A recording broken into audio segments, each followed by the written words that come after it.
Magandang umaga po at live mula dito sa Pag-asa Weather Forecasting Center. Narito na ang lagay ng ating panahon ngayong araw nga ng Martes, March 11, 2025. At sa ating latest satellite images, makikita po natin na yung easterlies o yung hangin nagmumula sa karagatang Pasipiko ang siyang nakakapekto ngayon sa ating bansa. Tuloy na nga humina itong amihan, bagamat inaasahan pa rin natin na next week posibleng magkaroon pa ng mga huling bugso ng northeast monsoon o amihan. Kumpara nga nitong mga nakaraang araw, mas nabawasan yung mga kaulapan dito sa ating bansa. Kaya generally fair weather sa malaking bahagi ng ating kapuluan, maliban na lamang sa mga usual natin na mga isolated o pulupulong mga pag-ulan, pagkidlat, pagkulog, mga isolated rain showers and thunderstorms. Samantala, malaki naman yung chance ng mga pag-ulan sa bahagi ng Aurora at Quezon, dulot ng easterlies. Posible po yung mga katamtaman, hanggang sa kung minsan ay malalakas na mga pag-ulan, kaya iba yung pag-iingat sa mga potensyal na mga flash floods at landslides. Samantala, wala tayong minomonitor na anumang bagyo sa loob at labas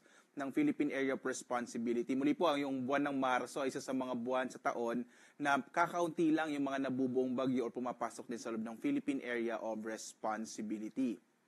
Ngayong araw nga dito sa Luzon, inaasahan natin ang mas malaking tsansa ng mga pag-ulan sa bahagi ng Aurora at Quezon, habang ang nalalabing bahagi ng Luzon ay makararanas ng mga isolated o pulupulong pag-ulan, pagkidlat, pagkulog. Posible pa rin ang medyo maulap na panahon, lalo na sa pagdating sa hapon hanggang sa gabi. Agwat nga ng temperatura natin sa Lawag na sa 26 to 34 degrees Celsius, sa Tuguegarao 22 to 32 degrees Celsius, sa Baguio naman 16 to 24 degrees Celsius, sa Metro Manila 23 to 33 degrees Celsius, sa Tagaytay naman 21 to 32 degrees Celsius, samantalang sa Bicol Region, particular na sa Legazpi City, 24 to 31 degrees Celsius.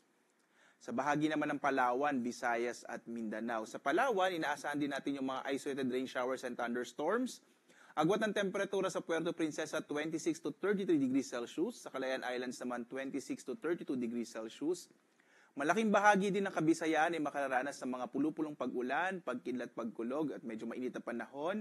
Agwat ng temperatura sa Iloilo City 25 to 32 degrees Celsius. Sa Cebu naman 25 to 32 degrees Celsius, habang sa Tacloban 25 to 32 degrees Celsius. Malaking bahagi rin ng Mindanao ay makararanas ng mga pulupulong pag-ulan, pagkidlat, pagkulog, medyo mainit na panahon din ang mararanasan. Agwat ng temperatura sa Zamboanga City 24 to 34 degrees Celsius, sa Cagayan de Oro naman 25 to 31 degrees Celsius, habang sa Metro Davao 24 to 32 degrees Celsius. At dahil nga tuloy ang humihina itong amihan, wala tayong nakataas sa gale warning sa anumang bahagi ng ating bansa, bagamat katamtaman hanggang sa kung minsan ay maalon na karagatan ng mararanasan dito sa may bahagi ng Silangang Luzon. Mag-ingat pa rin po, lalong-lalo na yung mga maliliit na sasakyang pandagat at maliliit na mga bangka. Lalong-lalo na kapag meron tayong mga thunderstorms na kung minsan ay nagpapalakas ng alon ng karagatan. Kahapon naman, ang ating heat index o yung naramdamang init dito sa may bahagi ng Metro Manila ay mula 36 to 37 degrees Celsius. At ang pinakamataas nating heat index o nadamang init sa ating bansa kahapon ay naitala sa mga lugar ng Masbate City, sa Masbate, sa Catbalogan, sa lalawigan ng Samar at sa may Zamboanga City, sa Zamboanga del Sur. Umabot po na hanggang around 41 degrees Celsius.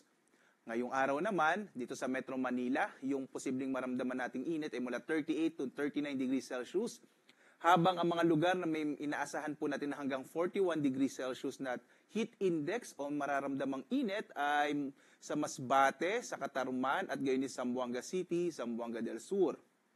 Patuloy po na nagbibigay paalaala ang Pag-asa, lalo na't papatungo muna tayo sa panahon ng tag-init o dry season na magpapatuloy itong mainit na panahon, kaya iwasan pong lumabas lalong-lalo na bandang tanghali at uminom lagi ng tubig para po maibsan po tayo doon sa init na mararamdaman natin na dulot nga ng ating inaasahang dry season or yung mainit or panahon ng tag-init.